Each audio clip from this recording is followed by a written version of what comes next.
the next and final point that I'm going to make is something that is dangerous. It's very dangerous, and not really dangerous, but it's a little bit dangerous, and I will put out a warning with this tip, but it's really the most effective thing for me for dieting.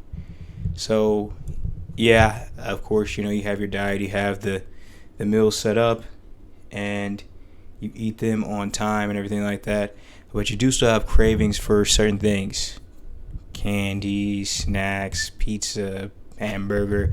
You have those cravings. So the question is, should you just have a cheat day where you just let loose and eat those, or maybe have a cheat meal where you can eat something pretty crazy like once a week? Sure, you can have that. I don't do those. I don't do cheat meals at all, but I do have cravings and have a way that I deal with those cravings. When I'm more seriously dieting, I really do none of that, but I have to kind of ramp up to that. So I cut those down slowly till eventually there's no snacks at all. None. Zero unhealthy food. But what happens is, whenever I get to that point and there's very little snacks and it's a very consistent diet that I'm eating, very repetitive, I do what's called craving surfing.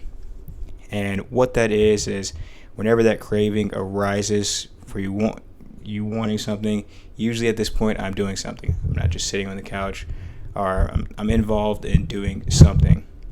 And what you do with craving surfing is, this is not just having to do with food, but now we'll just relate it to food. What you'll do at that point when you feel that craving is, you're just going to tell yourself, an hour. Let me just give it an hour and a half, and then I'll go get that hamburger. Or let me give it an hour or two, and then I'll go get that hamburger. For now, I'm just going to eat something healthy real quickly, and then I'm going to reward myself for, just pushing it back just a little bit. In another 2 hours, I'll go get that healthy snack. And if you decide to go get that healthy snack, really you want to make it just a small portion. You don't want to get the biggest hamburger on the planet. You really want to eat your meal before you go out and go do that cheat. But what I assume would happen to you, or what happens to me and a lot of my friends, after you do that pushing of the craving back an hour or two, at that point the craving becomes so minuscule that you can actually fight it very easily and not have to do that. So that really is craving surfing. This applies to anything, not just food. But how I found it with food is, how I can relate it is, whenever you're doing a fun activity, like playing a video game or something like that, you need to do your homework, but you just kind of look at the time, you say, hey, I can just play this game for another 30 minutes. You push it back a little bit, another 30 minutes, and then eventually you've went hours without doing your homework, and you're in trouble.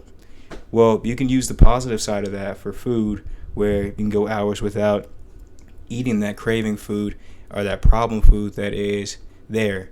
Of course, you want to make it as hard to get to as possible, so you have to actually go in the store and go buy a single of whatever food, or go to the restaurant and go buy a single of whatever food you're craving. But if you keep pushing it back like that, you will eventually get to the point where you can resist that craving really easily. And I'm not saying that you need to be perfect and never give into a craving. I even do myself. But that's one way to cut unhealthy snacks completely out of my diet. And the last thing I want to talk about is a range of dieting. So making all these decisions to diet and get better is great and can work out really well for you. But really it doesn't mean anything if you don't have a goal. So yeah, you can just diet until infinity and just continue to diet down. But after a point, you're going to get to a point where your progress really slows, and it's going to be time to make some decisions about where you actually want to go with this and if you're satisfied. So really there's a range of big, like I'm heavy, like this is the biggest I've ever been. This is weight. I got some weight gain going on. I got some fat gain going on. And then there's a range over here where I'm hurting right now. I'm really not healthy. I really need to eat some more food. I'm peeled. Yeah, I got the abs and everything. I'm peeled, but I'm at an unhealthy weight where I'm starving all the time. Then there's kind of a middle point, which is really the sweet spot where you're in the middle of there. And if you can be completely satisfied in this sweet spot, then you're doing something right. But for dieting for a cause, let's say summer or there's an event, you might diet down towards this starving area a little bit, but knowing where that baseline is in the middle is going to be very important.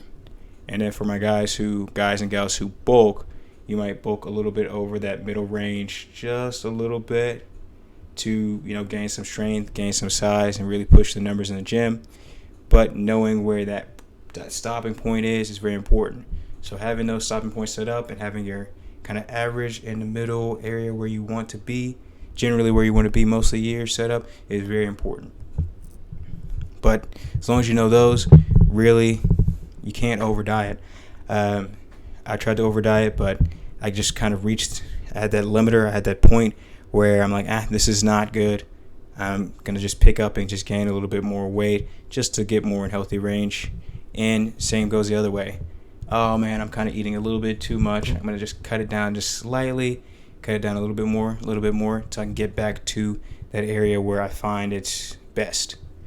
So really, those are my 3 ways to kind of look at the different decisions. And really, craving surfing is the one that's new for me, that is going to, I think, really help out a whole lot, especially with people that deal with cravings.